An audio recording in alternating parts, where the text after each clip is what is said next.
Let's dive straight in.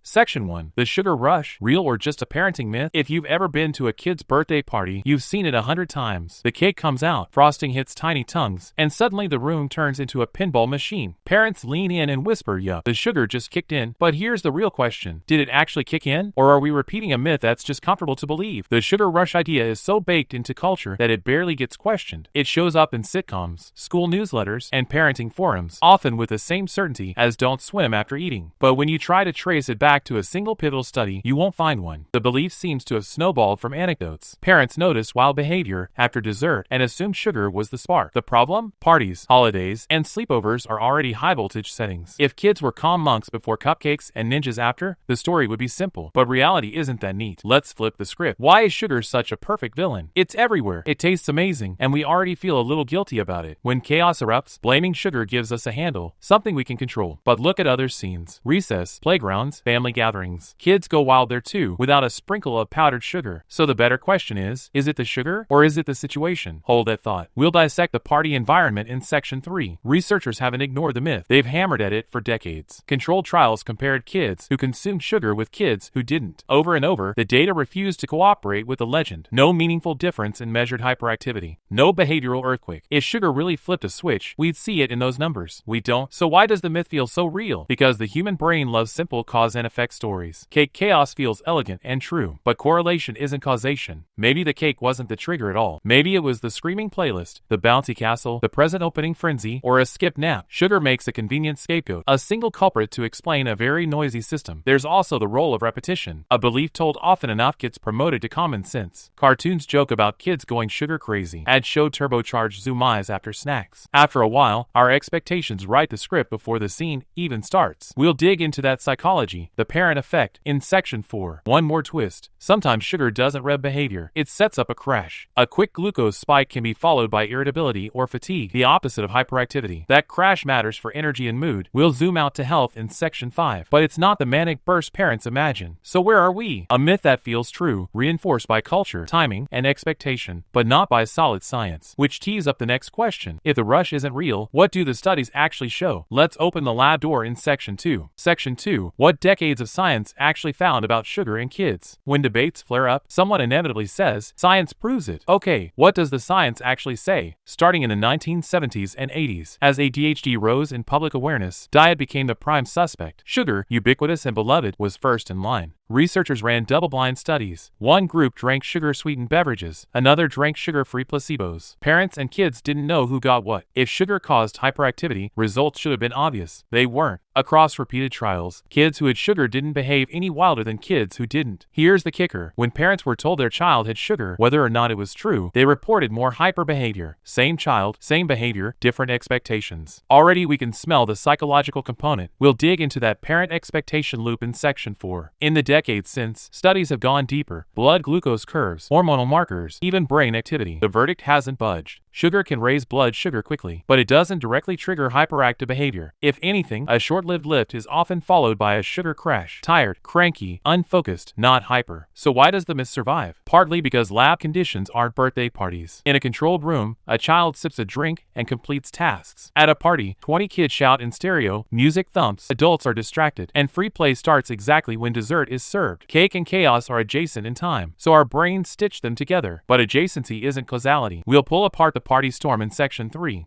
Another reason, selective memory. Parents vividly remember the candy then zoom episode. They forget the zoom with no candy, after tag, after screens, after excitement. That's confirmation bias. We notice what fits the belief, ignore what doesn't. Are there any caveats? A few. Sugar plus caffeine, soda, or artificial dyes may affect some children's behavior. That's not sugar alone. It's a cocktail. And yes, kids vary in sensitivity to blood sugar swings, but variance in sensitivity isn't the same as sugar hyperactivity. So after decades of trials and reviews, the weight of evidence is clear. Sugar doesn't cause hyperactivity. The story is psychological and environmental, which begs the street-level question. If not sugar, why do parties explode? Turn the page to Section 3. Section 3. If it's not sugar, why do kids go crazy at parties? Close your eyes. Balloons, costumes, speakers at max, a swarm of tiny humans in motion. It looks like sugar, but science says the culprit is the context. So what's inside that context? First, environmental excitement. Kids' brains are hypersensitive to novelty and stimulation. New toys, flashing lights, loud music, social buzz, that's a sensory cocktail. It's why kids also go wild at playgrounds and theme parks where no cake is in sight. No sugar required. Second, group energy, social contagion. One child shrieks, others mirror. One sprints, the rest chase. In classrooms, a single fidgeted can tilt the room. At parties, add music, games, and the birthday high, the amplification is instant. Third, sleep and routine disruption. Many parties land late afternoon or evening. Naps get skipped, meal shift, bedtime slide. Tired kids don't get calmer. They get silly, oppositional, loud. Exhaustion can wear a joker's mask. Fourth, hidden ingredients. Sodas may contain caffeine. Bright snacks may include artificial dyes. Parents point at sugar, but sometimes the real agitator is elsewhere in the bowl. Finally, timing. This one fool us all. Cake typically arrives right before free play. Sit for candles and photos, eat dessert, release the hounds. Cake and chaos are glued together by the schedule, not chemistry. If free play came first, you'd still see the same explosion without frosting. Why does this matter? Because once parents believe sugar is the switch, they start seeing sugar as the switch every time. That expectation shapes perception and sometimes behavior. We'll unpack that loop in section 4. Zoom out and the pattern is obvious. Parties are a perfect storm. Stimulation, peers, fatigue, maybe caffeine, plus a schedule that makes dessert the fall guy. Sugar isn't steering the bus, the party is. But kids don't party in a vacuum. They party under the eyes and beliefs of adults, which brings us to the quiet engine under the myth, us. Section 4. The Parent Effect. How our beliefs shape kids' behavior. We've all done it. Decide how a scene will go before it happens. With sugar, that decision can become a self-fulfilling prophecy. This is the placebo effect beyond medicine. If parents believe sugar makes kids hyper, they watch for hyper, and they find it. The same goofy behavior that felt cute yesterday gets relabeled sugar crazy today because dessert happened 5 minutes ago. Classic experiments showed this cleanly. Tell parents their child had sugar, even when it was a placebo, and they report more hyperactivity, less focus, tougher behavior. The child didn't change, the lens did. That's perception. But perception can leak into reality. Kids read adult tension. A parent braced for chaos hovers, corrects faster, tightens rules. The child resists, escalates, or performs the expected role. Belief behavior proof. That's the loop. Underneath sits confirmation bias. We collect the stories that fit, the post-candy zoom eyes, and discard the ones that don't, the post-tag zoom eyes. Media jokes and family lore then fortify the myth until it feels like physics. None of this makes parents bad. It makes us human. We crave simple explanations. We want a knob to turn. You can lock up cookies. You can't lock up excitement or imagination. So sugar becomes the villain we can manage. The real takeaway, our expectations don't just color what we see, they can shape what kids do. Break the myth, and you don't just update a fact, you change the script. But does that mean sugar gets a pass? No. Sugar's biggest problems aren't about behavior, they're about health. That's where we're headed next. Section 5. The real problem with sugar has nothing to do with hyperactivity. We've dismantled the rush. Now let's face the real issue. Sugar's harm isn't the hour after cake, it's the years after. Start with teeth. Oral bacteria love sugar. They convert it to acids that erode enamel. Cavities hurt, disturb sleep, affect eating, and cost money. The rush is imaginary. The drilling is not. Next, weight gain. Sugary drinks and ultra-processed treats pack calories with little satiety. Sugar lights up reward pathways. Kids want more, not less. Over time, that appetite can nudge weight upward, raising risk for a host of problems. Now, metabolic health. Chronic excess sugar can push the body toward insulin resistance, elevate triglycerides, contribute to fatty liver, and strain the cardiovascular system. You won't notice this at a birthday party. You notice it a decade later. Then the energy roller coaster. Sugar spikes blood glucose, then drops it. The follow-up isn't hyper. It's irritability, fatigue, fog. Parents sometimes mislabel this moodiness as hyper, but it's really unstable fuel. Over time, those spikes train cravings, and the loop tightens. So what should parents actually do? Don't police sugar to stop hyperactivity. That dragon doesn't exist. Do moderate sugar to protect health. Limit sugary drinks. Easy win. Water plus fruit slices. Pair treats with meals, slows absorption, steadies energy.